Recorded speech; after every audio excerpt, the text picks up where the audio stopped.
अवधूत चिंतन श्री गुरुदेव दत्त श्री स्वामी समर्थ महाराज की जय। श्री स्वामी समर्थ सर्व ताई आणि दादांना तुमच्या सर्वांचं स्वामी समर्थ माझ्या या चॅनलमध्ये स्वागत आहे। आजचा दिवस स्वामी महाराजांच्या कृपेने तुमचा सुखाचा आणि आनंदाचा जावो ही स्वामीचरणी प्रार्थना करून आजच्या नवीन व्हिडिओला नवीन सेवेला सुरुवात करूया। तर बघा, आज आपण व्हिडिओमार्फत पाहणार आहोत की आपल्या जीवनातील म्हणजे आपलं जीवन हे समस्या मुक्त जगण्यासाठी नेमकं करायचं काय। बघा, आता आयुष्यामध्ये अडचणी तर खूपच असतात, अडचणी असतात, सुख असतं, सगळं काही असतं, पण त्याच्याबरोबर वेगवेगळे जीवनामध्ये जे येणारे जे काही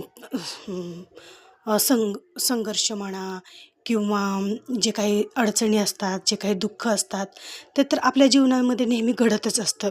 प्रत्येकच वेळेस जीवनामध्ये सगळं काही सुख समाधान आनंद असतो असं नाही, काही वेळेस बऱ्याच वेळेस अडचणी पण निर्माण होत असतात।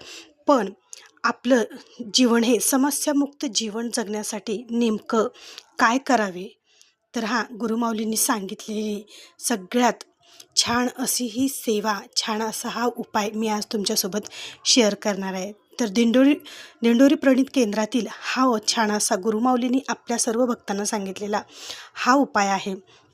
बघा, हा उपाय कोणता आहे? बघा, ही जर कामे रोज तुम्ही तुमच्या घरामध्ये केली तर बघा, तुमचं आयुष्य हे नक्कीच आनंदी आणि तुमचं जीवन हे नक्कीच समस्यामुक्त होणार म्हणजे होणार।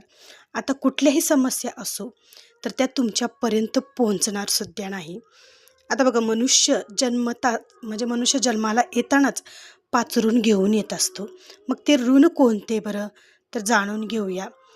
पहिलं ऋण म्हणजे देवऋण, दुसरं ऋषी ऋण, तिसरं मनुष्य ऋण, चौथं भूत ऋण आणि 5वं हे पितृऋण। हे 5 ऋण मनुष्य जन्माला येतानाच घेऊन येत असतात।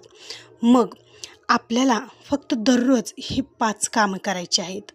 तर ती कशा प्रकारे करायची आहेत? ज्यावेळेस तुम्ही हे 5 कामे तुमच्या दररोज घरामध्ये करचाल त्यावेळेस तुमच्या जीवनातील बघा खूप साऱ्या जे अडचणी आहेत, खूप साऱ्या ज्या समस्या आहेत, तर त्या समस्या दूर होण्यास मदत होते। ती म्हणजे या सेवेने खूप साऱ्या ताई या सेवा करत असतात आणि हे उपाय करत असतात। हे उपाय या सेवा म्हणजेच याला पंचमहायज्ञ असं म्हणतात।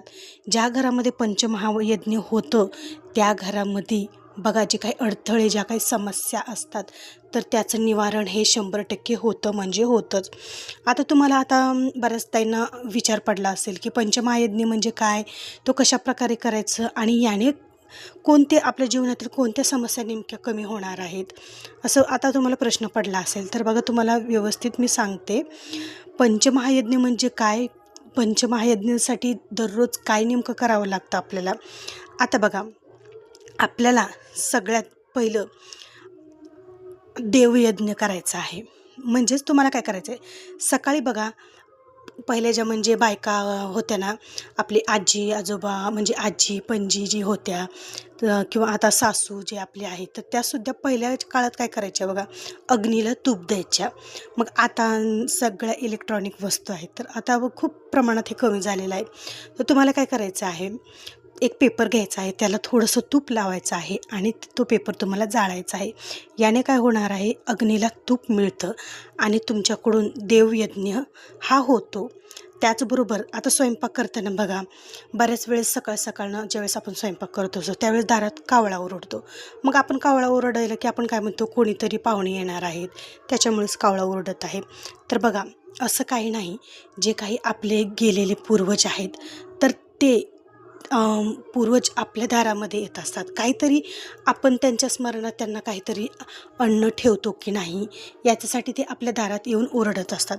त्याच्यामुळे त्यांना दररोज तुम्ही त्यांच्या नावाने, कावळ्याच्या नावाने, त्यांच्या नावाने तुम्हाला पत्र्यावर म्हणा, स्लॅपवर म्हणा घास ठेवायचा आहे। मग ते कावळे दिवसभरातून कधीही येऊन तो घास खाऊन जाऊ शकतात। ते होतं म्हणजे पितृयज्ञ, याला पितृयज्ञ असं म्हणतात।